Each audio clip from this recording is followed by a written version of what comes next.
propuestas concretas para mejorar las políticas públicas y la calidad de vida de los chilenos. Hoy, más que nunca, necesitamos de espacios donde las ideas se escuchen, se contrasten y se enriquezcan en el marco del respeto y la evidencia. El desafío de construir un país más próspero, justo y seguro no recae solo en los gobiernos, sino también en la capacidad colectiva de dialogar, colaborar y pensar a largo plazo. No podemos permitirnos desviar la atención de lo esencial, porque el futuro de Chile depende de las decisiones que tomemos hoy. Muchas gracias.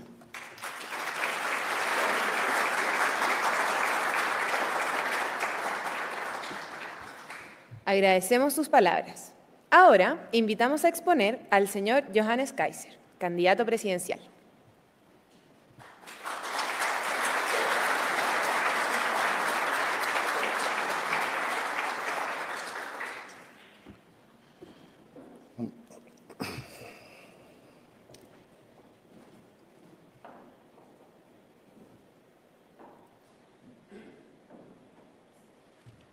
Muchas gracias. En primer lugar, me siento honrado de haber sido invitado a esta instancia, de poder acompañarlos acá en la Universidad Católica, una de las más prestigiosas universidades del continente. Por lo demás, yo que he pasado gran parte de mi vida asistiendo a universidades, me siento aquí casi como en casa. Para serles honesto, no habría pensado yo en algún momento dirigirme a una comunidad universitaria desde un podio como aquel en el cual me encuentro. Y sin embargo, dicen que tiempos de desorden institucional, tiempos de revolución, le abren los espacios a las figuras más increíbles, que llegan entonces a posiciones a las cuales normalmente, probablemente no habrían podido aspirar. Es el momento de las biografías quebradas, a veces de los aventureros, y muchas veces también de aquellas personas que vienen con ideas nuevas o con diagnósticos más acertados que aquellos que han sido tradicionalmente aceptados. Damas y caballeros, la razón por la cual yo me encuentro aquí es porque nuestra institucionalidad democrática ha sido profundamente vapuleada desde su propia dirigencia política y económica, porque estamos en una crisis de la cual la ciudadanía, un porcentaje de la ciudadanía cree que no va a sacarla la clase dirigente tradicional de nuestro país. Esa es la realidad. Y esto porque es esa clase dirigente la que permitió que se fuese corrompiendo el sistema hasta el punto en que ya no funciona en muchos campos.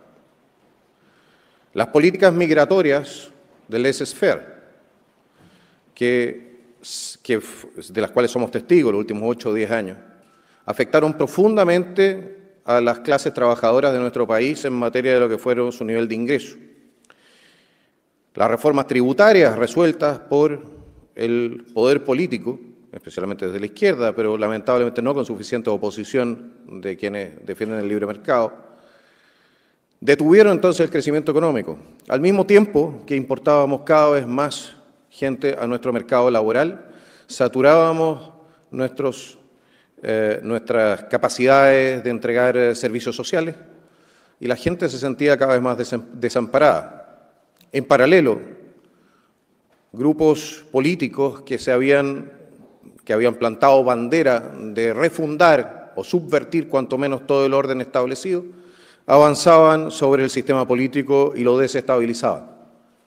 Hasta el punto en que, en mi opinión, y con ayuda del extranjero, financiera, y también probablemente logística y de inteligencia, se produce lo que mal llaman el estallido social, que yo creo que fue una guerra híbrida dirigida en contra de nuestro país. En este sentido estoy con el ex canciller Ampuero. Nuevamente nuestra clase dirigente ha preferido cerrar los ojos y hacer como que no hubiese pasado nada. Volvamos a la normalidad, nos están diciendo, pero resulta que la normalidad ya no es lo que desea la gente. La gente no quiere la normalidad del ministro Cordero. Quiere quizás la normalidad del año 2005, del 2008. No es que Chile fuera perfecto de ninguna manera, pero era una normalidad donde usted podía salir en la noche a la calle y no tenía que tener miedo de transformarse en víctima de un asalto. Mire, en 2 universidades y ayer en una concentración hice exactamente la misma pregunta. Le pedí a la gente que estaba presente que levantase la mano si había sido víctima o conocía a alguien que hubiese sido víctima de un portonazo. Prácticamente unánime. Eso significa que el Estado en Chile ha dejado de cumplir con su función básica, que es la de entregar protección y justicia a sus ciudadanos. Todo el resto es secundario, damas y caballeros. Cuando el Estado deja de estar presente desde el punto de vista de la seguridad, todo el resto de las políticas pasan a ser irrelevantes. Y eso la gente, si bien no necesariamente lo entiende, sí lo intuye. Y es por eso que colocan en primer lugar, hoy día, en todas las encuestas, la seguridad como el desafío más importante a resolver. Porque todo el resto depende, para su éxito, de que el Estado pueda alcanzar en profundidad nuestras poblaciones, nuestros campos, pueda llegar también con sus servicios, cosa que no puede hacer cuando está mandando el narco, cosa que no puede hacer cuando está mandando el terrorista o el delincuente común, a menos que llegue a acuerdos con ellos. Yo me acuerdo de cierto alcalde que fue muy criticado años atrás porque decía que había llegado a acuerdos con el narco para poder seguir entregando servicios a sus vecinos. En vez de habernos preguntado cómo fue posible que se hubiese retirado nuestra fuerza pública y el narco hubiese ocupado el territorio, se sancionó moralmente al alcalde por decir una verdad incómoda. La verdad de que lentamente, y ahora no tan lentamente, nos estamos transformando en una narcorrepública. Damas y caballeros, para esto existen muchas razones, pero esencialmente existe la razón de que no estamos haciendo lo que corresponde para enfrentar este desafío. Existen nexos entre la política y el narco. Y aunque quieran algunos cerrar los ojos ante esta realidad, de otra manera no se explica la pasividad de nuestra clase dirigente. El Partido Comunista, damas y caballeros, recibió durante muchos años recursos de Venezuela al régimen chavista. Millones de dólares. De hecho, tuvieron incluso una universidad financiada por el régimen chavista. Qué rápido olvidamos. Y mandó a su militancia a entrenarse con la FARC. La radio Bio Bio todavía pueden leer en la página de internet los correos que cruzó entonces la dirigencia del Partido Comunista con la Fuerza Armada Revolucionaria de Colombia, un grupo narcoterrorista.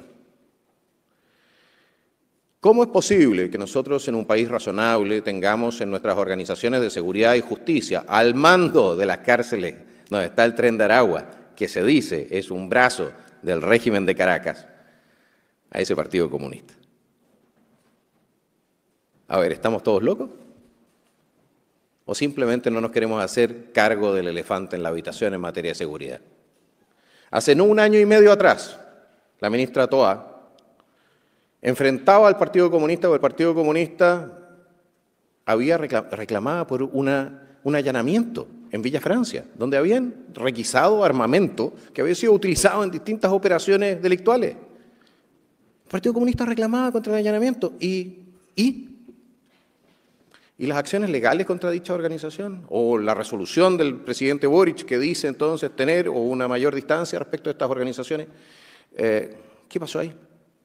Nada. De hecho, lamentablemente, nuestro sistema político, en el debate mismo ha callado ante lo evidente.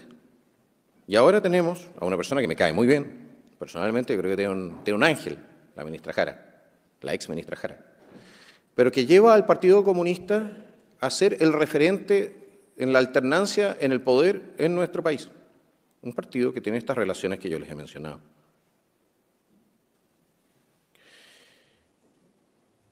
¿Cuánta seguridad nos da nuestra institucionalidad o nuestra constitución o lo que fuere si la alternancia en el poder hacia el futuro en Chile se da entre la derecha, que va a seguir realizando elecciones por lo demás, porque nosotros creemos en el sistema democrático, y una izquierda hegemonizada por el Partido Comunista de Chile? ¿Cuánto tiempo nos vamos a demorar hasta perder nuestra democracia en uno u otro sentido. Creo que es un tema interesante para hacer un análisis también en esta universidad. Pero mientras tanto, ahora, en este momento, es la derecha la que parece tener mejores opciones de llegar al gobierno. Y es por eso que este gobierno que viene va a ser tan importante para nuestra institucionalidad, para nuestra democracia y para el desarrollo de nuestro país. Porque en estos 4 años, si es que la confianza de la ciudadanía es depositada en quienes ahora estamos en la oposición, en estos 4 años no nos podemos dar el lujo de fracasar o de hacer un mal gobierno. No nos podemos dar el lujo de permitir que siga avanzando el narco. No nos podemos dar el lujo de permitir que nuestra superestructura de justicia, fiscalías, etcétera, sigan siendo presa de la corrupción de los más distintos tipos. También aquella que va de la mano de la injerencia política en sus nombramientos internos. No podemos permitir que continúe la decadencia económica, porque tarde o temprano eso nos va a llevar, y digo más temprano que tarde, nos va a llevar a la insolvencia como Estado. Es decir, nosotros tenemos un desafío como país, como probablemente no lo hemos tenido en 50 años y más. Probablemente la última vez que estuvimos en una situación tan delicada ni siquiera fue en el siglo XX, sino que a fines del XIX, para la Guerra Civil del 91, donde la misma existencia de nuestro país estaba en duda. Y no lo digo solamente por la amenaza de transformarnos en un Estado fallido, sino porque en este momento también estamos enfrentados a la amenaza de transformarnos en una nación fallida. Una tasa de natalidad de 1.07 significa, y le pueden preguntar probablemente a cualquier economista o a cualquier sociólogo en esta universidad, significa la implosión social de aquí a 30 años más. Es el fin de todos los sistemas, si no tienes una tasa de reemplazo mucho más potente. Y no puedes reemplazar simplemente a tu población con inmigración sin generar tensiones que pueden llegar entonces también a una situación de conflicto, incluso armado. ¿Nos vamos a hacer cargo de todos estos desafíos? Yo creo que es necesario. Y yo creo que es necesario también nombrarlos, todos y cada uno de ellos. Tenemos que tener claro, tenemos que pintar el diablo en la pared, para que sepamos qué es lo que vamos a enfrentar, por qué, y por qué vamos a tener que realizar también los esfuerzos, muchos de los cuales van a ser dolorosos, algunos de ellos impopulares, que tenemos que realizar en los próximos 4 años para volver a sentar a Chile sobre pilares más sólidos, que le permitan entonces mirar hacia lo que yo llamo su destino manifiesto, que es proyectar su permanencia, por supuesto, y su existencia como nación soberana, y su poder hacia el Pacífico Sur, hacia la Antártica, comercialmente hacia el Asia y hacia el corazón económico de nuestro continente, que es el sur de Brasil. Para todo eso, damas y caballeros, vamos a tener entonces que tomar decisiones. Y la toma de decisiones va a tener que ser audaz, vamos a tener que pensar también fuera de la caja. Los mismos tipos de decisiones no nos van a ayudar para salir de estos problemas. Y lo otro, no podemos seguir escondiendo los problemas o hacer como que no están por miedo al conflicto, por miedo a las tensiones que impagaritablemente van a venir de la mano de la resolución de los problemas. Como decía cierto político de un país del norte, decía que no se le puede preguntar a las ranas cuando usted quiere secar el pantano. Bueno, nosotros vamos a tener que secar más de un pantano. Tenemos que abrir nuestra economía, tenemos que flexibilizar nuestro mercado laboral, tenemos que hacer girar nuestro Estado para reconocer también la labor imprescindible y esencial de las madres de nuestro país. Tenemos que recuperar la relación entre la corona y la espada, es decir, nuestras Fuerzas Armadas y de Orden tienen que volver a confiar en su clase política. Y tenemos que recuperar nuestras capacidades de inteligencia y contrainteligencia para que un 1810 no vuelva a repetirse nunca más en nuestra sociedad democrática. ¿Cuánto trabajo? Y ni siquiera he empezado a decirle el resto de la pega que tenemos que hacer. ¿Tenemos que reducir el tamaño del Estado? Sí, en ciertas materias. El Estado tiene que intervenir en ciertos campos donde se ha retirado y tiene que retirarse de ciertos campos donde está ahora involucrado. Tenemos que repotenciar a nuestro país desde el punto de vista valórico. Estoy hablando no de la agenda necesariamente el tema del aborto. Estamos hablando de virtudes secundarias, de aquellas cosas que hacen que un país se transforme en un país desarrollado. No es la industria necesariamente. No son las minas de oro. Es la puntualidad, el amor por el trabajo bien hecho. Es la capacidad de no sobrevenderse, la honestidad. Esas cosas que llevan a países que nosotros admiramos a ser países ricos, aunque no tengan recursos naturales. Ese capital cultural que se multiplica en salas como esta, se entrega a los jóvenes y que no duele necesariamente repartir. Lo estamos repartiendo a algunos, sí, y a muchos otros los estamos dejando fuera del alcance de ese capital cultural. También eso va a ser un trabajo nuestro, el trabajo de impulsar la recapitalización cultural de un país que ha sido víctima sistemática de la destrucción de su estructura de valores por parte de una agenda ideológica que tiene por objeto la destrucción cultural para poder reemplazar este sistema que lo encuentran tan injusto por un sistema que lo encuentran mucho más justo, pero que es normalmente construido sobre tumbas de cientos de millones. No nos equivoquemos respecto de por qué atacan las estructuras filosóficas y religiosas de nuestro país. Quienes lo hacen. Quieren un reemplazo al sistema. Ahora, el socialismo real no funcionó muy bien, pero siguen queriendo el reemplazo al sistema. Llegan al poder, no saben realmente qué hacer. A estas alturas ni siquiera saben cómo destruirlo como corresponde. Pero van a seguir avanzando. Y lo que están haciendo es empobrecernos. Y lo notamos. Las nuevas generaciones tienen problemas serios para integrarse en la vida laboral.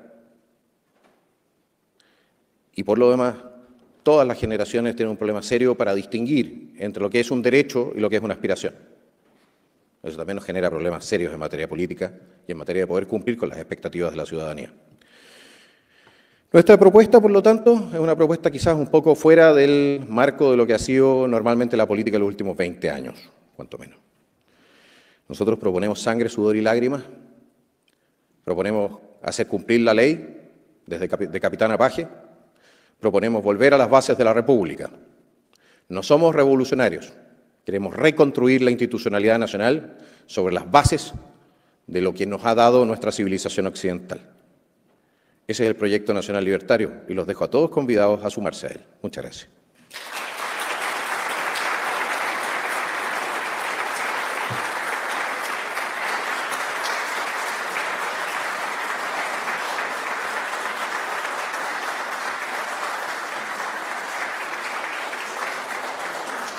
Muchas gracias por sus palabras.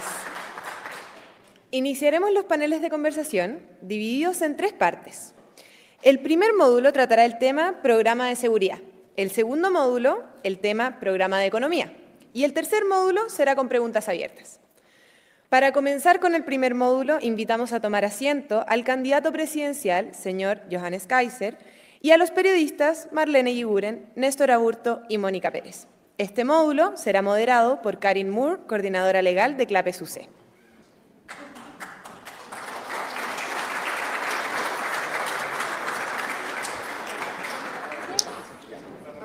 Increíble cómo lo aplaudieron, amigos. Fue un aplauso, pero gigante.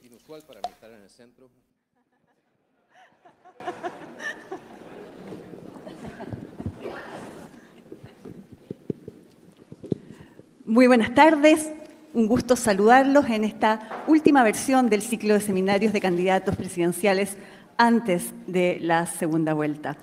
Estamos muy contentos de ver a este marco importante de público en el Salón de Honor de la Casa Central de la Pontificia Universidad Católica de Chile y agradecemos la gran presencia de público también que nos sigue vía streaming. Vamos a dar inicio a este primer módulo, a este primer panel de conversación sobre un tema demasiado importante, gravitante, especialmente sensible para la ciudadanía como es la seguridad.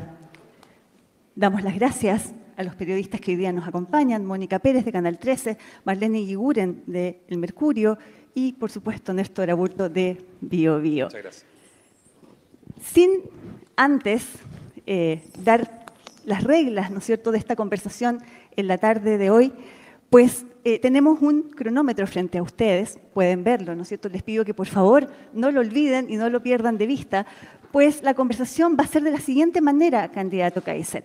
Vamos a tener un minuto inicial de preguntas para cada uno de los periodistas que están acompañándonos hoy y 3 minutos para la respuesta del candidato Kaiser. Inmediatamente terminada esa respuesta, se abre el espacio al momento de la réplica.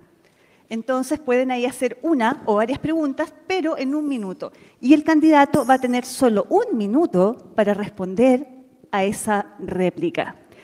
Sin más, vamos a dar entonces comienzo a esta conversación sobre seguridad, dándole la palabra a Marlene Eguiguren de El Mercurio. Marlene, por favor.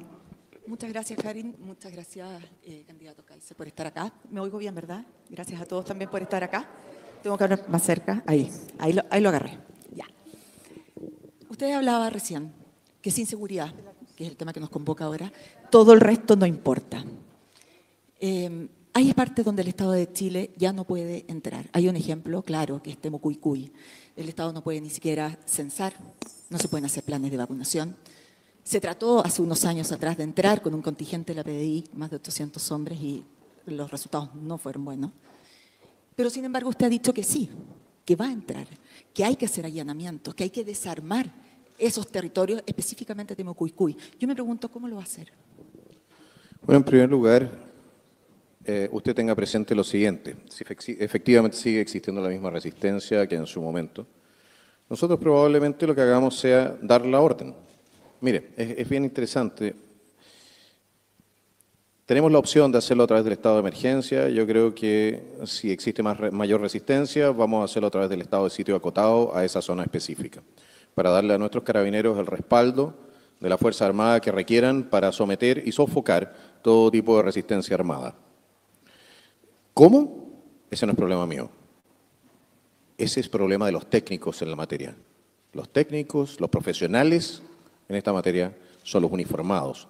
Cada vez que un político se mete a diseñar una operación militar o policial, la cuestión termina mal. Así que mejor no. Pero va a necesitar a los políticos. Va a necesitar al Congreso, por ejemplo, que apruebe un eventual estado de sitio. No.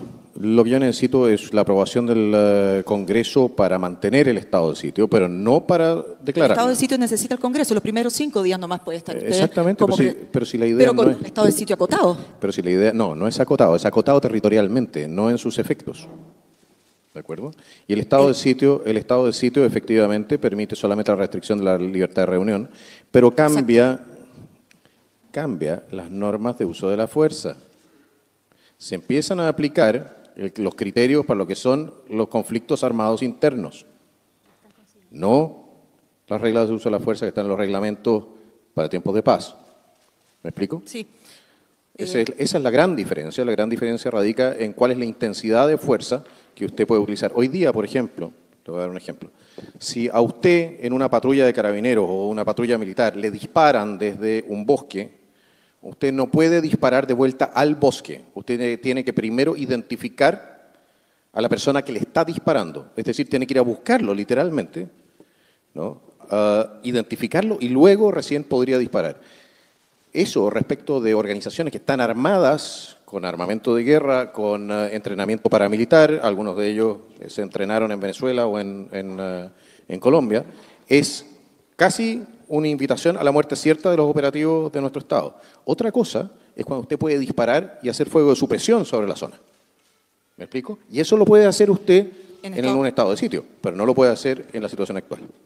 Entonces, ¿usted estaría dispuesto como presidente, a poner ese estado de sitio, ocupar esos 5 días que tienen, que no necesita que el Congreso se lo ratifique, y correr los riesgos que una operación de este tipo pudiera tener para usted como gobernante? Y asumir la responsabilidad política de todo lo que suceda en ese campo, porque así es como corresponde. El presidente manda, el presidente asume.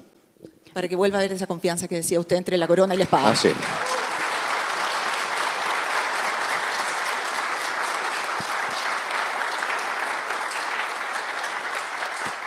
Gracias.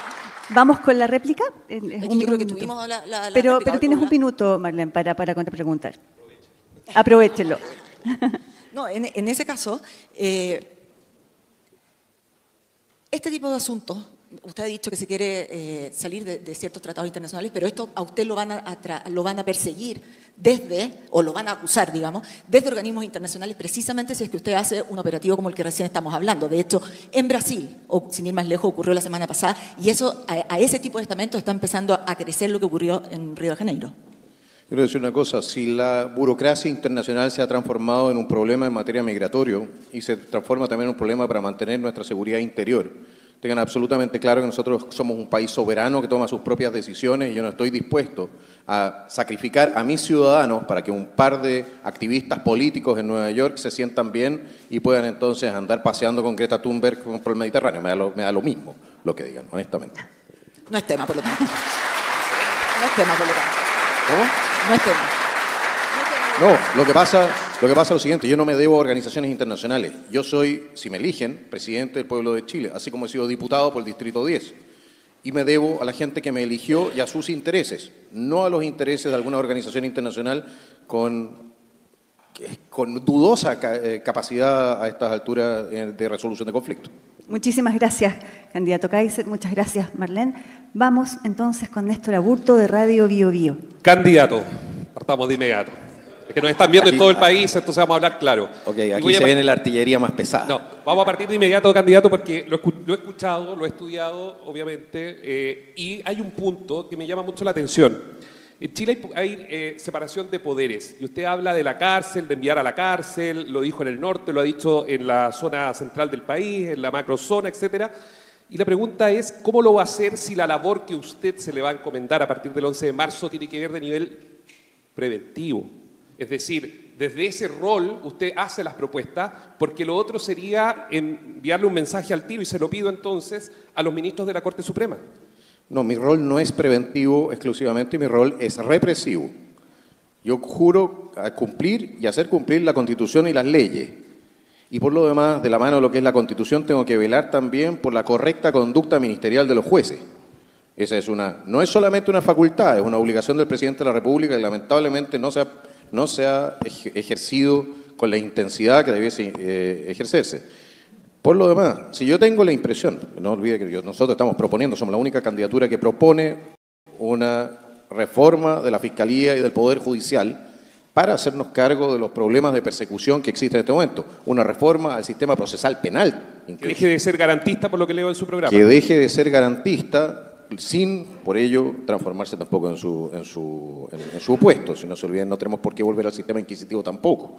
Ya, pero hagámonos cargo de los defectos que evidentemente tiene el sistema procesal penal actual y por lo demás también de la penetración política de activistas políticos dentro de lo que son las filas del Poder Judicial y de la Fiscalía, que han actuado sistemáticamente en contra incluso del sentido común desde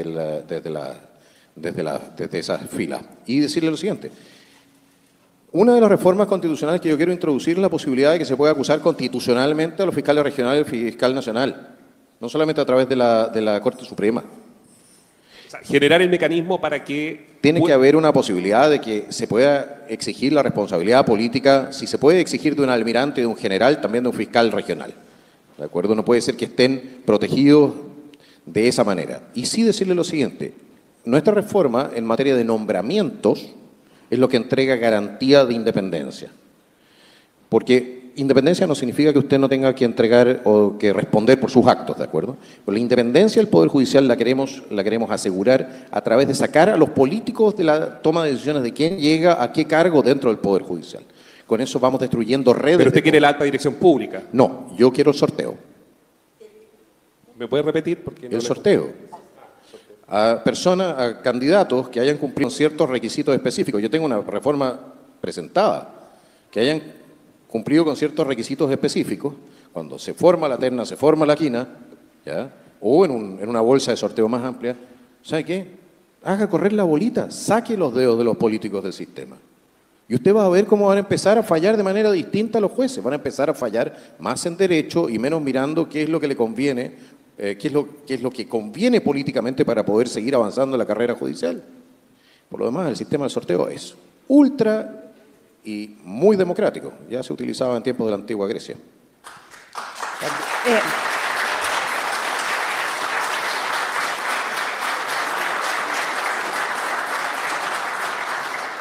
Gracias. Néstor, vamos con tu minuto para la réplica. Sí, lo que pasa es que veo que lo aplauden y le ponen harto énfasis, viene con apoyo, pero yo lo escucho y pienso que quienes están en este momento escuchándolo a través de todo el país, ¿cuánto tiempo le va a tomar eso, los 4 años de su mandato, si es presidente o no? ¿Cómo va a sacar una reforma? Porque ya nos ha notificado de que no se esperen desde el 11 de marzo en adelante un país distinto, es decir, proyectos de ley, Congreso... Bueno, no se equivoque en una cierta materia. Usted no quiere agarrarse con el Estado de Chile cuando el Estado de Chile se quiere poner pesado. En primer lugar, el Consejo de Defensa del Estado lo vamos a transformar en algo que defienda al Estado y no que defienda entonces ciertos intereses políticos. Y vamos a perseguir efectivamente las responsabilidades políticas también de aquellos magistrados que estén atornillando al revés. Antonio Ulloa, por ejemplo. Bueno, el señor Ulloa tiene que responder ahora por su falencia ante el Senado, pero tenemos otros magistrados que están en una situación también delicada. Por ejemplo, el ministro Carroza tiene que responder por un nombramiento de un notario, tiene un procedimiento abierto. Y tenemos varios ministros que tienen que responder por no haber ordenado la identificación de los restos que estaban en el servicio médico legal durante más de 20 años, siendo ellos los jueces instructores en causa de derechos humanos. Es decir, yo tengo ahí una... Hay ministros en este momento que están ocupando el máximo sillón del tribunal chileno, que dice usted tiene una mirada política y no judicial. En algo el ministro Ulloa tenía razón.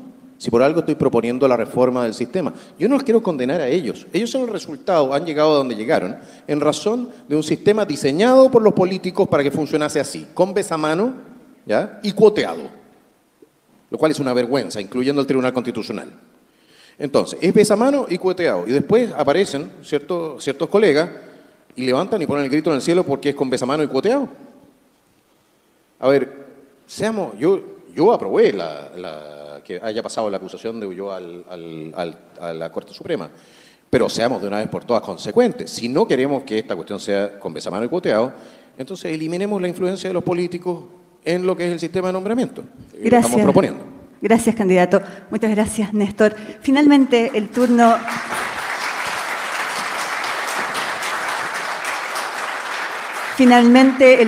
de Mónica Pérez, de Canal 13. Mónica, por favor. Muchas gracias. Saludos a todos. Feliz de estar en mi alma mater. Yo estudié en la Católica, así que me siento muy feliz de estar acá. Candidato, ¿cómo está? ¿Cómo está, Mónica? Nos vemos ya muy seguido, ¿no? Sí, a estas alturas yo creo que... Oiga, vamos a tener que ir a tomarnos un café. un día, sí, así Bueno, mi es. señora se va a enojar. Pero vamos con ella, pues, ¿por qué vamos a ir los dos solos? ¿O no? Bueno, candidato, le hice la misma pregunta ayer al candidato Kast. Quiero saber cómo va a ser usted para sacar o no a los 336.000 migrantes irregulares que viven en Chile, que ya están acá. 40.000 de ellos tienen orden de expulsión vigente. Porque el candidato Kast hizo una explicación en torno a sacarlos a través de vuelos charter. ¿Cómo lo piensa hacer usted? ¿En cuánto tiempo? ¿Cuántos por año? ¿Con qué costo? A ver, en primer lugar, hagámonos cargo de lo siguiente. Tú para expulsar a los inmigrantes ilegales necesitamos una reforma también constitucional. Y esa reforma constitucional tiene que permitir que las personas que se encuentran ilegalmente en nuestro país puedan ser detenidas por más que el plazo establecido en la propia Constitución. Es decir, las personas que están ilegalmente en Chile. Más de 5 días. Más de 5, de manera ilimitada, quiero yo, la posibilidad de detención. Ilimitada para las personas que ingresan ilegalmente a Chile hasta el momento en que salgan voluntariamente del país o los podamos deportar a su país de origen. El costo de esto es definitivamente menor que seguir manteniendo la frontera abierta. Empezamos estableciendo la infraestructura cerca de la frontera boliviana, que es por donde está entrando la inmensa mayoría de los inmigrantes ilegales.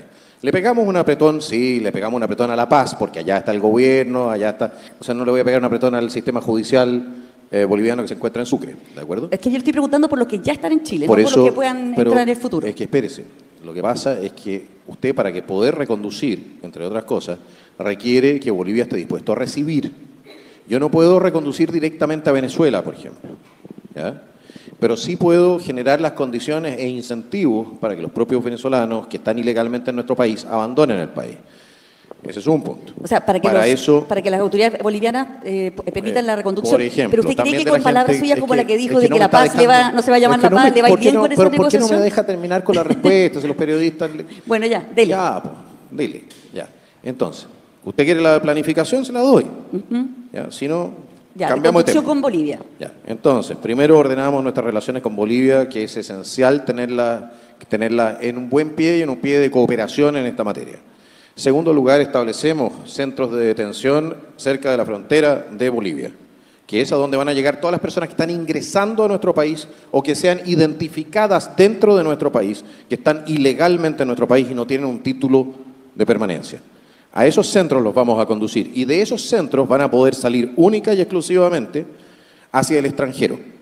En cualquier momento pueden salir hacia el extranjero o aquellos que tengamos que reconducir o que tengamos que expulsar, los expulsaremos a sus países de origen. Segundo, de la mano de esto, porque vamos a tener también una política de búsqueda dentro de nuestro país, es decir, terminales de buses, especialmente campamentos y tomas. Vamos a ir a buscar a las personas que están ilegalmente en nuestro país y los vamos a dirigir a estos campamentos. Esto se puede demorar y se va a demorar probablemente, pero va a existir también un incentivo para que abandonen nuestro territorio. Lo otro, se eliminan todos los incentivos desde el punto de vista de la asignación de recursos públicos a las personas que están ilegalmente en Chile. Si llega una persona a un hospital porque requiere una atención y esa persona está ilegalmente en nuestro país, le vamos a dar la atención, no se equivoquen, pero esa persona de ese hospital se va al centro de reconducción, ¿ya? Junto con las personas que estén en su entorno y que nosotros podamos identificar que están ilegalmente en nuestro país. Y para cerrar, respecto de Venezuela, respecto de los criminales venezolanos que tenemos en Chile, a diferencia de este mal gobierno, que ha tenido la mala costumbre de empeorar sus relaciones, no solamente con La Paz no, pero con todo el resto del planeta, ¿ya? Nosotros queremos tener muy buenas relaciones con los Estados Unidos. Y vamos a ver si es que no se produce un deseado cambio de mando en Caracas con ayuda del país del norte, vamos a ver que si podemos, a través de los Estados Unidos, triangular la devolución de inmigrantes ilegales a Venezuela de nuevo. Mónica, vamos con la réplica, por favor, inmediatamente. Sí, le quiero pedir que se concentre en los 336.000 migrantes irregulares que están en Chile. Ya entendí Sí. que quiere cerrar la frontera para que no entren más. Es que es un proceso. Perfecto, entonces, si usted detiene a un migrante irregular en Santiago, lo va a enviar a campos... A Colchane. A Colchane, Colchane, donde va a haber un centro Un centro de reconducción. de reconducción. Y ahí van a quedar... Y ahí se van a quedar hasta el momento en que abandonen nuestro territorio nacional. Ya. ¿Y qué hacemos, por ejemplo, con ciudadanos de origen venezolano? Porque Venezuela, por ejemplo, para aceptarlos, tiene que corroborar la identidad de esa persona, No. sea venezolana. No, porque yo los reconduzco hasta ese lugar y desde ese lugar pueden irse a cualquier parte de Latinoamérica que no sea Chile. Solamente se pueden reconducir a los países de origen. Es que yo no lo estoy reconduciendo a Venezuela, no ser le que estoy usted diciendo compruebe que que- se vaya a cualquier país del mundo que quiera, solamente que en Chile no se va a quedar porque entró ilegalmente. Ya, y se va a ir por sus propios medios. Se puede ir por sus propios medios, le ponemos un pasaje de bus, ¿A dónde? a donde quiera. Lo que pasa es que en ese otro país, probablemente Perú o Bolivia, no los va a querer aceptar. Ah, bueno, pero ese es un tema, ese es otro tema. Por tierra, digamos. Yo le voy a o sea, hablar, no. por eso mismo tienen que salir por Bolivia, a través de Bolivia, Es a que terceros solamente países. puede Lo que reconducirse sucede, aquel que la inmensa mayoría entró por Bolivia. Y van a salir de Chile. Ya, pero ¿no cree usted que el gobierno boliviano le va a pedir algún tipo de certeza de que esa persona que usted le va a enviar a su país Bueno, no nos entró piden por mucha, esa frontera? no nos piden mucha certeza respecto a los autos que llegan de Chile para allá, entonces ¿por qué no iban a pedir por los migrantes?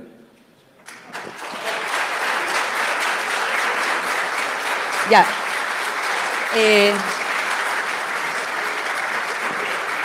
Entonces, para tener claro, no le preocupa el no tener una relación con Venezuela, porque el hecho de que no hay consulado acá hace imposible verificar justamente la identidad de estas personas para sacarlas del país. Lo que pasa es que pudieron... ¿Sabes dónde hay un consulado venezolano? En La Paz. Que vayan para allá. Sí, mire, si al final lo que están tratando de buscar son excusas, ¿ya? O se buscan excusas para no hacer lo necesario. Lo necesario es decirle, ¿sabe qué más? A una persona que está ilegalmente en nuestro país, yo lo pongo en la frontera y usted se va. Yo no tengo que hacerme cargo, más allá de esa situación, ¿ya? Del destino de esa persona que es libre de abandonar nuestro país. Yo no tengo una obligación respecto de esa persona. Chile no tiene una obligación respecto de esa persona. Candidato, ¿sabes lo que pasa? Que yo simplemente lo que quiero es soluciones reales para los problemas Pero es reales una que tenemos en solución- Chile. es una Porque solución tener absolutamente 336.000 migrantes irregulares en nuestro país es un problema. Bueno, y y por eso cuando los usted vamos me a dice expulsar. que la solución es ponerlo en una frontera de otro país que no tiene por qué aceptarlo, porque igual que a usted no le gustaría que los argentinos nos pusieran no tiene por qué migrantes hacer- irregulares a ver, en la frontera. Discúlpeme. O sea, Ese yo quiero una país, solución discúlpeme. real. No, discúlpeme. Una que pueda funcionar. Discúlpeme, ¿quiere discutir conmigo o quiere escuchar mi respuesta? Ese país fue el que dejó entrar a esos dejó pasar a esos ciudadanos a través de su territorio ¿Cómo lo sabe? hacia el nuestro, porque tenemos las cifras y tenemos los antecedentes. Dejó pasar a esos migrantes a través de su territorio y rechazó la reconducción durante por lo menos 5 o 6 años. El presidente actual de Bolivia dijo, perfecto, hablemos de migración, hablemos de reconducción, pero solamente si hablamos también de mar. Y le voy a decir una cosa, no van a tener mar y van a recibir a la gente que dejaron pasar de vuelta, porque nosotros no aceptamos esa forma de conducción de actos hostiles. ¿Argentinos nos pusieran no tiene por qué migrante hacer- irregular en la discúlpeme, frontera? Discúlpeme. O sea, Ese yo quiero una país, solución discúlpeme, real. no, discúlpeme. Una que pueda funcionar. Discúlpeme, ¿quiere discutir conmigo o quiere escuchar mi respuesta? Ese país fue el que dejó pasar a esos ciudadanos a través de su territorio ¿Cómo lo sabe? hacia el nuestro, porque tenemos las cifras y tenemos los antecedentes. Dejó pasar a esos migrantes a través de su territorio y rechazó la reconducción durante por lo menos 5 o 6 años. El presidente actual de Bolivia, ¿ya? O se buscan excusas para no hacer lo necesario. Lo necesario es decirle, ¿sabe qué más? A una persona que está ilegalmente en nuestro país, yo lo pongo en la frontera y usted se va. Yo no tengo que hacerme cargo, más allá de esa situación, ¿ya? Del destino de esa persona que es libre de abandonar nuestro país. Yo no tengo una obligación respecto de esa persona. Chile no tiene una obligación respecto de esa persona. Candidato, ¿sabes lo que pasa? Que yo simplemente lo que quiero es soluciones reales para los problemas Pero es reales una que tenemos en solución- Chile. es una Porque solución tener absolutamente 336.000 migrantes irregulares en nuestro país es un problema. Bueno, y y por eso cuando lo usted vamos me a dice impulsar. que la solución es ponerlo en una frontera de otro país que no tiene por qué aceptarlo, porque igual que a usted no le gustaría que los argentinos nos pusieran no tiene por qué migrantes hacer- irregulares a en la ver, frontera. Discúlpeme. O sea, Ese yo quiero una país, solución discúlpeme. real. No, discúlpeme. Una que pueda funcionar. Discúlpeme, ¿quiere discutir conmigo o quiere escuchar mi respuesta?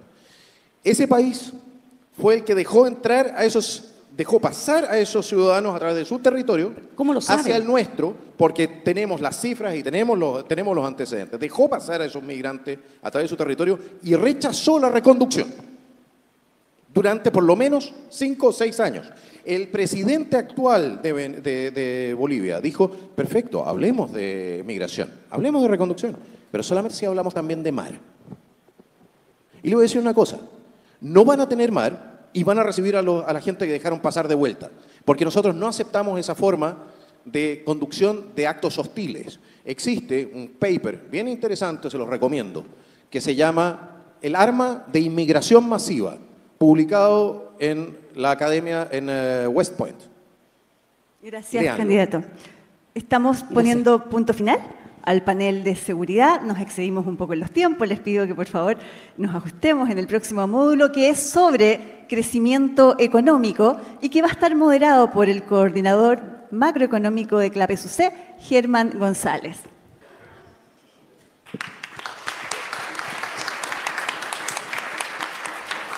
Bueno, buenas tardes, muchas gracias. Bueno, las reglas ya las conocen. Vamos a hablar ahora de economía entonces, no solo de crecimiento económico. Creo que es un tema que está muy relacionado con el anterior. La seguridad es la base necesaria para que la economía pueda crecer. Además, como decía Felipe en su intervención, gracias, la inseguridad tiene costos económicos que son muy relevantes, cada vez mayores, y por lo tanto la idea es hablar de crecimiento, pero también hablar de política fiscal, de institución, de Banco Central y de otros temas, empleo, por supuesto. Y lo que vamos a hacer un poco distinto ahora es el orden. Va a partir Mónica Pérez de Canal 13 con su primera pregunta sobre economía. Entonces, 1 minuto para Mónica. Ya, yo voy de nuevo. Ya, le voy a preguntar... A mí me encanta pelear, sí. No crean que no. A mí no me gusta preguntar nomás, no crean que esto es pelea. Oiga, a ver, le quiero preguntar un poco relacionado con lo que preguntó Marlene. Usted se ha expresado bastante en contra del multilateralismo, tanto en tratados, ¿no es cierto? Habló de que no íbamos a salir de Escazú, ¿cómo se llama? El tratado, bueno, varios tratados internacionales. El Acuerdo de París. El Acuerdo de París, ese dijo. Ejemplo. Y también de la institucionalidad, ¿ya? Porque ha dicho que Chile no es una colonia de, comillas, pelotudos de Nueva York. Ya, su hermana dijo también que en Chile, o sea, ha dicho varias veces, y usted también lo acaba de reiterar hoy día, que Chile tiene que ser un país soberano.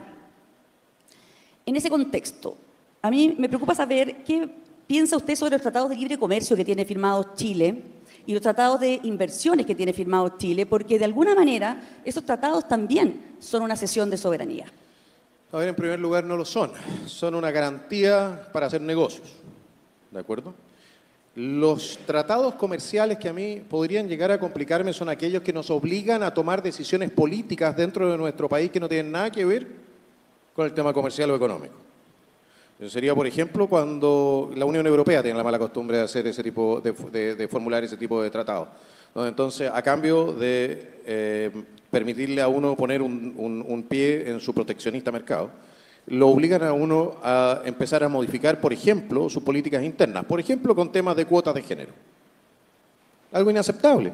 Yo por 30 monedas de plata no vendo el derecho a voto de los chilenos. No se olviden una cosa, es la soberanía según Jean Baudin, dado que estamos en la universidad.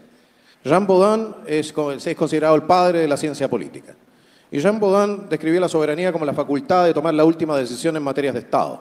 En Chile, de acuerdo con nuestra Constitución, la facultad de tomar la última decisión en materias de Estado la ejerce el pueblo de Chile a través de elecciones y plebiscitos. Cuando usted entrega la soberanía de Chile, está entregando la democracia de Chile. Está entregando la facultad del pueblo de Chile para decidir su propio destino. Hay que tener mucho cuidado con ese tipo de cosas. Yo soy un libre mercadista. Yo creo en el libre comercio, a ultranza. Si es por mí, nosotros eliminamos todos los aranceles y volvemos a tener una ventaja comparativa de la mano de lo que nos permite entonces importar bienes de capital mucho más baratos y poder quizás producir aquí también en algún momento. Pero no estoy dispuesto necesariamente a transar la libertad política del pueblo de Chile, para bien o para mal, por lo demás, ¿ya?, a cambio de un espacio de mercado para un cierto grupo de operadores empresariales. Eso no corresponde. Libre mercado, siempre. Tratados de libre mercado, maravilloso. Metámonos con la PEC, seamos parte de la PEC, seamos parte de NAFTA. Yo incluso soy partidario de desregular el sistema financiero para permitir entonces que haya más actores internacionales también operando en nuestro sistema acá. Pero no, yo no voy a participar de la creación de una gobernanza global que desconoce el sistema democrático. No. Arabia Saudita, ni Pakistán, ni Rusia, ni la India, ni el Yemen o Egipto tienen nada que andar decidiendo respecto a lo que sucede en nuestro país. ¿Y para qué hablar todo el resto de los países? No quiero acotarlo a alguno. Así como nosotros no tenemos nada que andarnos metiendo en lo que son las decisiones de política interna de otros países. Ya, entonces, para entender bien, tratados internacionales de libre comercio e inversiones sí, pero no otros tratados como de Escazú, como el Acuerdo de París. Naciones Unidas. Mire, ¿Nos vamos a salir de Naciones Unidas? Yo he planteado siempre que yo no tengo problema con mantener la posición de Chile en la Asamblea General de las Naciones Unidas porque creo que tiene una utilidad desde el punto de vista diplomático. En sus suborganizaciones no veo la razón por la cual debiésemos participar porque hasta el momento han sido un meridiano fracaso. E incluso las mismas Naciones Unidas, sin reforma, ¿ya?, desde el punto de vista de lo que es su misión principal, stated en 1945, ¿ya?, que es la conservación de la paz, ha sido un desastre. Entonces, somos parte de una organización donde yo soy partidario de mantener las mejores relaciones diplomáticas con todo el mundo, pero no soy partidario de financiar o seguir financiando una burocracia que por lo demás gana principescamente, no paga impuestos, y donde ha operado ha dejado un desastre. ¿Cuánto tiempo gobernaron las Naciones Unidas Haití? A propósito de gobernanza internacional. Pero entonces, a ver, ¿usted postula que Chile se salga o no se salga de Naciones Unidas? No, pero sí se lo dije. Yo soy partidario de quedarme en la Asamblea General, pero no soy partidario de participar de suborganizaciones de la misma. Es que se lo preguntaba porque justamente el sábado salió una entrevista de su señora donde dice que sí, ustedes quieren salirse de Naciones Unidas. Creo que está mal recogida la política que nosotros hemos propuesto. Ya. Y si en el programa de gobierno está muy claro. Ahora, ¿no tiene temor de cómo puede afectar eso la atracción de inversión extranjera? Porque los inversionistas extranjeros, por ejemplo, el principal inversionista extranjero en Chile es Canadá. Quisiera hacer una aclaración con respecto a ese punto de la ONU, que el programa de gobierno de Johannes Kaiser dice que el gobierno propone retirarse de la parte diplomática, al revés, mantener la parte diplomática que es la asamblea, ir a estos seminarios que ellos hacen, pero no pertenecer en sí a las Naciones Unidas y a la ONU y colaborar en sumas estratosféricas de dinero para que después ellos no hagan los cometidos que tienen que realizar mínimo la Naciones Unidas, que es la paz entre los países. Pero no se va a salir de la parte diplomática, que son las asambleas. Esa es la diferencia y se lo pueden leer en el programa de gobierno. No sé si lo expliqué bien.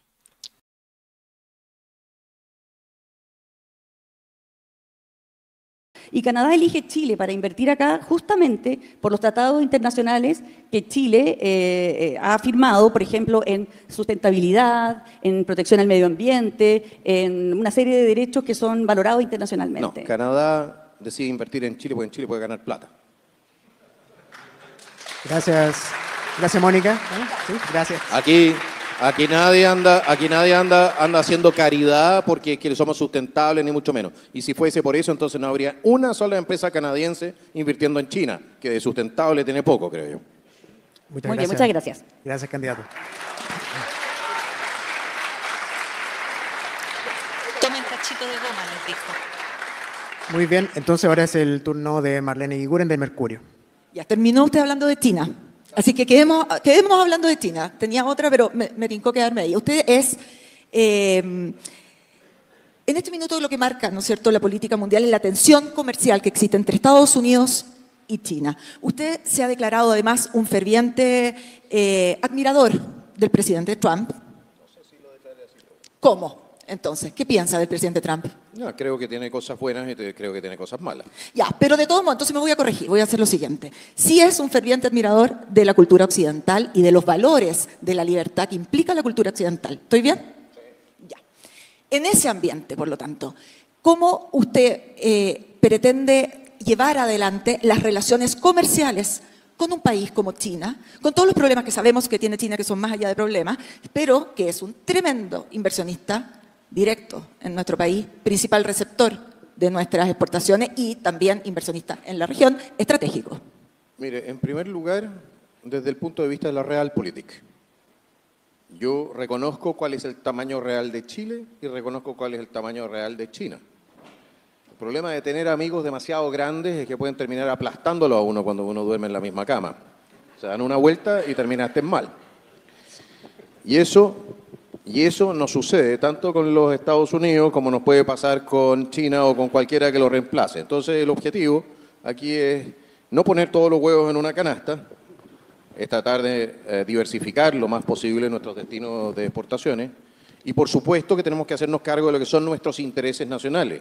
Es decir, hay cierta infraestructura y hay ciertos espacios de inversión donde yo no quiero que países que pueden desarrollar o sea, estados, porque aquí estamos hablando de estados, ¿ya?, que pueden desarrollar entonces una cierta influencia geopolítica o pueden tener intereses o nos pueden generar un conflicto al permitirles quedarse entonces con infraestructura crítica para la operación del Estado-Nación chileno. Por ejemplo, entonces, en temas de electricidad, sabemos en distribución está fuerte la inversión china, ahí usted tendría ojo. De todas maneras, yo creo que la integración vertical de los sistemas no debe producirse, uno, y dos, debemos colocar cotos en esa materia y debemos colocar cotos también en lo que es la adquisición de tierra agrícola. Por parte de China. No, por parte de cualquier nación extranjera. Esto no está dirigido contra China. Ok. O sea, su política, por lo tanto, como decía usted de partida, su realpolitik, al final, es ser pragmático frente a estas inversiones y no permitir que nada sea demasiado grande. Tratar de conservar los equilibrios de tal manera de poder navegar en aguas muy turbulentas que tenemos en este momento a nivel internacional, sin andar chocando con las rocas ni de la derecha ni de la izquierda. Escila y Caribdis no son opciones para nosotros. En el litio, por lo tanto, es el mismo principio. En materia del litio es bien interesante el tema. Yo habría preferido, nosotros teníamos una postura respecto a lo que era el financiamiento de la PGU en el largo plazo, que, bueno, la mantenemos hasta cierto punto con el tema de generar un fondo soberano, como los noruegos. Pero la idea originalmente era licitar el litio y poder pegarle un buen manotazo de entrada al mineral. Ahora, no es mineral, es no metálico, pero da lo mismo. Ahora lo que vemos es que probablemente nos quedemos sentados encima del litio porque están avanzando reemplazos tecnológicos que bueno, probablemente nos signifiquen a nosotros el lamentar en 50 o 60 años más nuevamente habernos perdido la misma oportunidad que nos perdimos en su momento con el salitre. Tenemos un espacio para una contrapregunta. Pero todavía estamos a tiempo respecto al litio. Sí, puede ser. Usted, por lo tanto, mi pregunta apunta, ¿usted va a impulsar algo? Yo le voy a decir una cosa, a mí no me parece, cuando se entró en la lógica de entregar el litio a dedo a la empresa nacional del litio, que yo rechazo profundamente ese proyecto estatizador o de entregarle a una empresa como Codelco, que de todas maneras está rindiendo nada, el control sobre el litio en asociación con Sokimich, sin abrir una licitación internacional, a mí no me parece. Yo ya lo he dicho más de una vez que nosotros vamos a chequear si todo eso se hizo como correspondía. Si se hizo como correspondía, entonces no hay nada que hacer, se cumplen pacta sunt servanda, se cumple con lo contratado, pero si no se hizo como correspondía, entonces vamos a ver cómo podemos retrotraer esto para poder efectivamente meter más actores en el sector del litio. Muchas gracias, candidato. Muchas gracias a usted. Gracias, candidato. Gracias, Marlene. Ahora es el turno de Néstor Aburto de Radio Bio Bio. Candidato, probablemente en Sanhattan, antes de la Cosa Nostra, no estaban tan interesados con lupa en mirar su tema económico. Porque escuchaban seguridad, escuchaban varias cosas, pero ahora, frente a esta realidad, probablemente hay varios sacando cuenta, y así lo hemos visto en algunos informes de agentes de inversión. Y justamente es qué ofrece Johannes Kaiser para echar a andar la economía. En febrero, si la memoria no me falla, un asesor suyo apuntó al estilo Milei, fuera Banco Central, ¿no es cierto? Usted salió a matizar y en el programa efectivamente no está terminar con el Banco Central, pero sí apunta a la reforma técnica de la meta de inflación. La pregunta es, ¿cuál de los horizontes respecto a esto ustedes van a apuntar? Y debo decir, yo no soy economista, Germán sabe mucho más, pero reducir la meta oficial, cambiar el rango de tolerancia, modificar el horizonte respecto a la inflación. ¿Cuál va a ser el punto ahí? En primer lugar, recordar que nosotros respetamos la autonomía del Banco Central y no queremos manipular nada en esa materia. Sí, pretendemos que la meta de inflación del Banco Central sea más baja. Creo que en este momento está en 3% y queremos bajarla al 2%. Y la queremos bajar al 2% porque la inflación es siempre y en todo lugar un impuesto a los más pobres. Y porque, en nuestra opinión... Usted dice la tolerancia. Exactamente, nada más. Pero para eso lo que nosotros queremos lograr es a través de conversaciones con el Banco Central, si estuviesen dispuestos a tomar esa nueva meta como propia. Porque creemos que efectivamente con eso vamos a aliviar también la carga sobre nuestra población. No olvidarse que nosotros vamos a hacer una política muy responsable fiscalmente. Así es que con eso también debiésemos estar en condiciones de permitirle al Banco Central bajar esa meta de inflación sin tensionar macroeconómicamente el país. Respecto al programa de gobierno, y quienes nos están escuchando en sus casas también, sobre las viviendas, pero no estoy hablando de las viviendas sociales, sino el acceso. Hoy día la realidad de Concepción, de Valparaíso, Viña del Mar, de para qué decir Santiago, ¿no? Es obvio que es muy difícil para alguien de 30 años adquirir una vivienda y si llega a tener un departamento, la verdad que está pagando prácticamente por una casa y una parcela como era antes, o sea, muchísimos recursos. ¿Ustedes qué están orientando a eso, a la clase media principalmente? Bueno, tenemos distintas aproximaciones, entre otras estamos viendo el tema de facilitar créditos, de autorizar, pero en esencia no se olvide una cosa, nosotros echando a andar la economía, autorizando los 100.000 millones de dólares que están esperando para ser invertidos, ¿ya? Empezamos a generar de nuevo un crecimiento que esperamos sea también un crecimiento per cápita, que está bloqueado desde hace más de 10 años. Desde el punto de vista de la adquisición de viviendas, yo creo que esencial es el tema de oferta y demanda. Aquí siempre el precio va a ir de la mano de lo que es la demanda respecto a la oferta. Y uno de los problemas esenciales que tenemos es que la tierra está muy cara. No tenemos cinturones de crecimiento urbano. Por eso mucha gente se está yendo a parcelas. La densificación urbana, las planificaciones urbanas, la densificación en sí misma, creemos que no está planificado de manera de hacerse cargo de las nuevas necesidades. Creemos que podemos avanzar en esa materia y en la medida en que nosotros aumentemos la oferta de tierra construible, si lo quiere decir así, ¿no? Vamos a ir reduciendo también o produciendo el fenómeno de reducción de precios.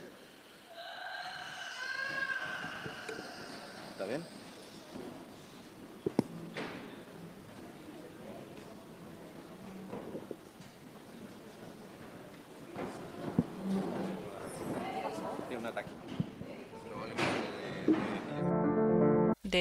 presidenciales. Entonces ustedes se inscriben ahí en apoderadospnl.cl, tienen que hacer una pequeña inducción y es un acto cívico. Ahí están volviendo, parece. Vamos a continuar, amigos. Una persona se sintió mal, tuvo un problema de salud, pero ya está siendo atendida por un urgenciólogo y por un equipo que está llevándola para que pueda ser chequeada y pueda seguir y pueda ver lo que le pasó. Así que ya está controlada la situación, seguimos en estos momentos, pero ahora vamos a hacer el módulo un poquito más corto, en aras del tiempo. Este módulo, a diferencia de los anteriores, es un módulo que es el tema libre. No hay una pauta previa, candidato. Así que vamos a ver qué preguntas les tiene cada uno de los periodistas. Partimos por Néstor, Radio Bio Bio. Gracias, Marta. Candidato, de ser usted la persona que pase, no le voy a preguntar llegar el 11 de marzo, pero pasa segunda vuelta, ¿cómo va a ser una negociación, si nos colocamos en ese escenario, con Chile Vamos y con José Antonio Kast para que lo respalden, pero más que lo respalden, que puedan ingresar, que puedan trabajar juntos como coalición, como llegar a algún acuerdo programático? ¿Qué es lo que tiene usted pensado en caso de que se dé la noche del 16 un triunfo suyo? En primer lugar, a ver, ¿se escucha? Sí. En primer lugar, agradecer a la doctora Carmen Cerda y a los dos carabineros que prestaron... Noche del 16 un triunfo suyo. En primer lugar, a ver, ¿se escucha? Sí. En primer lugar, agradecer a la doctora Carmen Cerda y a los dos carabineros que prestaron primeros auxilios. Muchísimas gracias.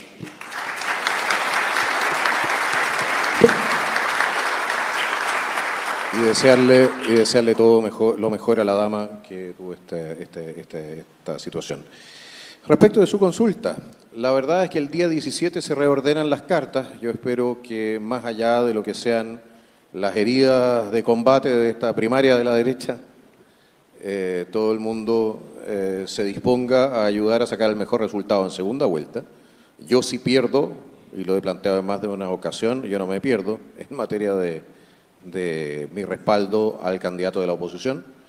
¿Qué es lo que vamos a hacer en ese momento? Estamos trabajando ya y diseñando cuáles van a ser nuestras respuestas en los distintos escenarios. Pero va a pedir, lo que pasa es que la pregunta que se le han hecho es si usted va a respaldar, pero yo le estoy diciendo más propositivo hacia su candidatura. Lo que sucede, le digo si usted pasa. Lo que sucede es que nosotros entramos con un programa de gobierno a primera vuelta, vamos a seguir con ese programa de gobierno en segunda vuelta. No se tranza, nada. No, es que, mire, si usted no puede andar negociando algo que usted propuso como... Si la gente me compró a mi Coca-Cola, ¿ya? No free. ¿Me explico? Entonces, no puedo entrar a defraudar esa confianza en una segunda vuelta para satisfacer a personas que no han votado por mí. Sí, estamos dispuestos a conversar respecto de lo que sea, entonces, sean futuras políticas una vez que estemos en el gobierno, pero no se equivoquen, el proyecto político que va a haber pasado a segunda vuelta va a ser el proyecto del Partido Nacional Libertario, y ese proyecto va a ser el que vamos a llevar entonces también a cabo en el gobierno. Muchas gracias, Néstor. Mónica, tú... Ya, yo voy a seguir con, como no hay contrapregunta, yo sigo con el mismo tema, porque hoy día su jefe de campaña, Cristian Lavero, dijo que en segunda vuelta, a la hora de las alianzas políticas, una condición fundamental es que estemos de acuerdo con los principios y que no nos vengan a cambiar la columna vertebral de la campaña. ¿Cuál es esa columna intransable para usted? ¿Con qué partidos concretamente estaría dispuesto a pactar en esta alianza de gobierno en uno y otro caso? O sea, pasando segunda vuelta o no, porque si pasa Kast, por ejemplo... también me gustaría saber si le pediría al candidato republicano que no pactara con Chile Vamos como lo hizo con la lista parlamentaria. No, no haría eso. Yo soy demasiado respetuoso de la facultad del presidente de la República para tratar de organizar un respaldo político amplio. Sí le plantearía lo siguiente, y lo planteé cuando se conversó el tema de la primaria en la derecha. Nosotros tenemos líneas rojas. No estamos dispuestos a transar esas líneas rojas y no estamos dispuestos a sacrificar, ¿cómo se dice?, a quemar la confianza de la ciudadanía a cambio solamente de un puesto en un gobierno. Vamos a respaldar lo que consideramos correcto, vamos a rechazar lo que no consideremos correcto, pero para ser parte de un gobierno se tiene que, en el caso de nosotros seamos gobierno de minoría, o sea, seamos la minoría, ¿ya? Evidentemente que se tienen que hacer cargo de aquellas cosas que para nosotros son intransables. Y hay ciertas cosas que son para nosotros, evidentemente, no son negociables. ¿Cuáles? Por ejemplo, usted no me puede venir con un programa de aumento de impuestos. ¿Ya? Usted no puede ignorar nuestra solicitud de ir eliminando las contribuciones. Si ya el programa de usted dice que solamente quiere eliminarlas para la primera vivienda, nosotros queremos eliminarlas todas, ¿ya? Por último, encuéntrese con nosotros a medio camino. ¿Me explico? La reducción del tamaño del Estado, la optimización de la gestión pública, son todas cosas que nosotros queremos ver avanzadas y por lo demás también una serie de reformas institucionales. Porque nuevamente nosotros tenemos la convicción de que nuestro programa se hace cargo de las necesarias reformas que permitan al gobierno proyectarse, no solamente los 4 años, sino que 8 y 12. ¿Qué es lo que necesitamos como oposición? A ver, las fuerzas democráticas de Chile, si no quieren perder este país en 4 o a más tardar en 8 años más, tienen que hacer un buen gobierno. Y nosotros estamos convencidos de que nuestras propuestas ayudan a hacer un buen gobierno. Una de las cosas que dice su programa es que cuando usted vota por Kaiser, recibe Kaiser. Eso lo dice como al principio del programa. Y le preguntaban también, por ejemplo, las importantes reformas que quiere hacer. Es que no soy un kinder sorpresa, ¿ves? Las reformas políticas que quiere hacer, por ejemplo, cambiar el Poder Judicial, la Fiscalía y todo eso, requieren apoyo parlamentario. Cuando usted gane, ¿con qué? Algo va a tener que ceder para que, por ejemplo, apoyen ese tipo para tener los votos en el Congreso. Perfecto, pero no vamos a ceder el derecho de propiedad, no vamos a ceder la representación política individual, no vamos a ceder los derechos ciudadanos para obtener un respaldo político de forma institucional. Es decir, hay cosas que no son nuestras para ceder. Ya, y cortito. ¿Explico lo que voy? Entonces, ¿qué es lo que van a estar dispuestos a negociar? No lo sé, si al final yo no estoy en la cabeza de quienes van a ser los negociadores. Sí le puedo decir una cosa, si no entienden que aquí sacar ventajitas chicas en un momento de crisis institucional puede terminar costándoles la pérdida de todo, entonces, bueno, entonces estamos más o menos condenados. Y cortito, a pactar con amarillos, demócratas, Evópoli. Mire, en ciertas materias específicas, evidentemente, yo me puedo imaginar de que exista un consenso en materia, por ejemplo, de la rebaja del impuesto al corporativo o de la reducción. No digo como alianza de gobierno. ¿Cómo? ¿Conversaría con ellos para alianza de gobierno con amarillos, demócratas y Evópoli? A ver, yo le voy a decir una cosa. Yo hablé con Maya Fernández y con este gobierno y estuvimos negociando las reglas de uso de la fuerza que lamentablemente quedaron congeladas en la Comisión de Defensa. Son las decentes, no las que impulsó después la señora Carolina Toá. Yo no he tenido nunca un problema para negociar o para conversar o para avanzar una legislación que yo considero necesaria con gente que piensa distinto y buscar puntos de consenso. De hecho, nuestro proyecto de reforma a la regla de uso de la fuerza tenía un apoyo, habiendo sido redactado por mí, tenía apoyo. Entonces no crea que, mire, es cierto que yo en ciertas materias soy bastante intransigente, ¿ya? Pero son cuestiones de principio. No todo es de principio. Hay ciertas cosas a las cuales nos podemos acercar, ¿no? Desde un punto de vista muy pragmático, no se equivoque. Muy bien, gracias. Muchas gracias. Muchas gracias a usted. Marlene, tu turno. Candidato Kaiser, yo quiero seguir un poco en la línea de lo que le han preguntado en esta última parte, pero ustedes le han preguntado principalmente por sus, como quien dijera, primos hermanos de eventuales alianzas en la derecha. Yo le quisiera preguntar dos cosas. Uno, si a usted le preocupa la creciente polarización que estamos viendo en el mundo, vimos quién salió recién alcalde de Nueva York, sabemos quién es alcalde también de Londres, cómo se están empezando a polarizar, esa es la palabra, las fuerzas en el mundo. También eventualmente se habla de una creciente polarización en Chile, vimos recién el estudio de Trepori con Criteria. Y cómo, por lo tanto, si usted es un hombre de convicciones y tiene principios muy claros, ¿cómo lo hace para cohesionar un país desde el gobierno?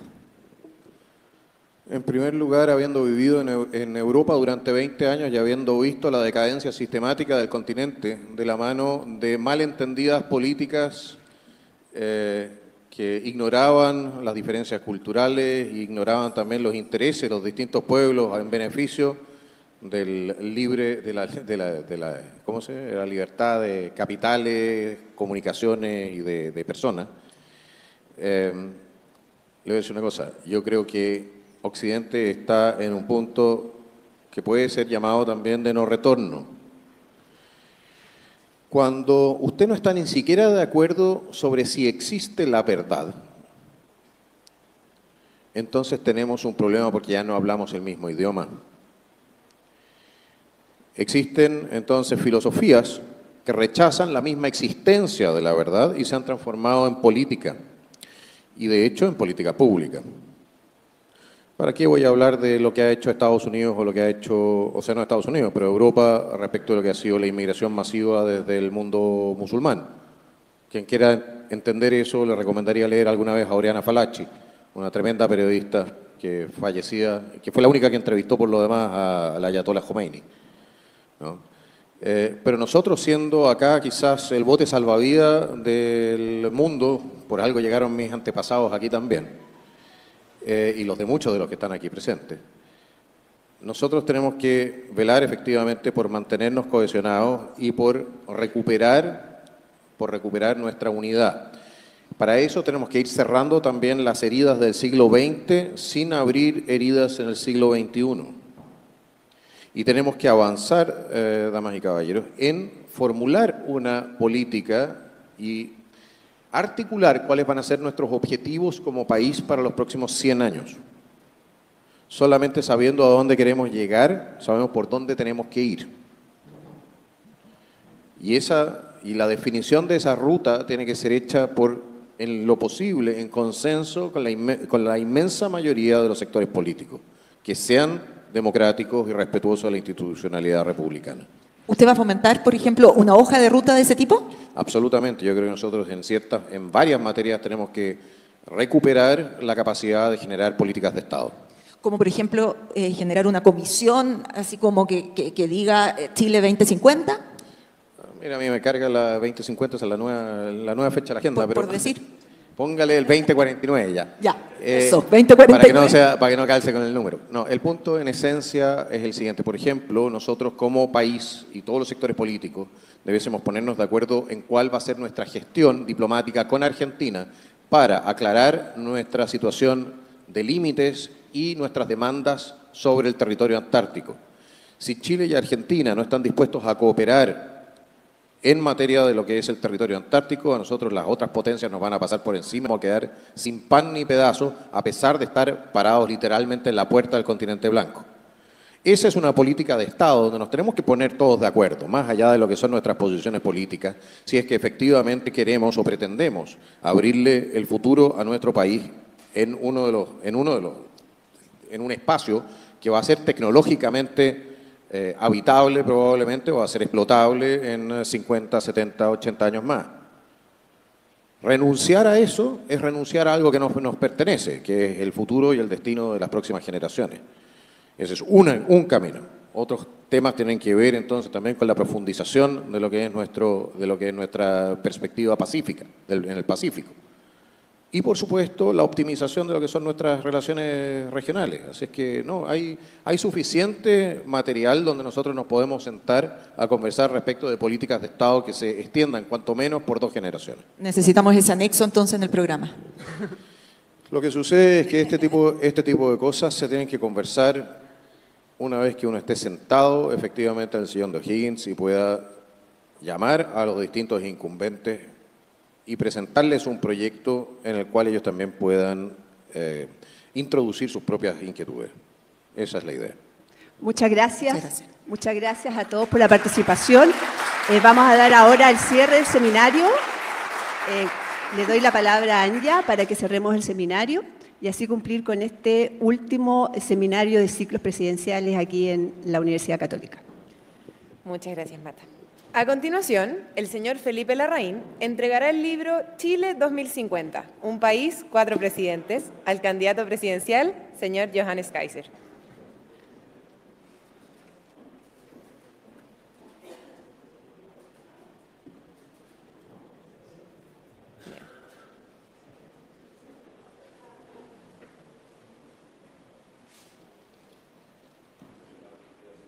Acá sí no, Felipe. ¿Aló? Sí, ahí se escucha.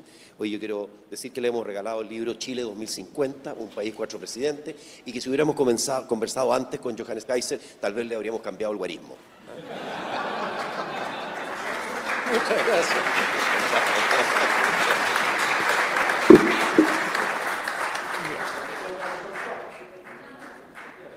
Bien.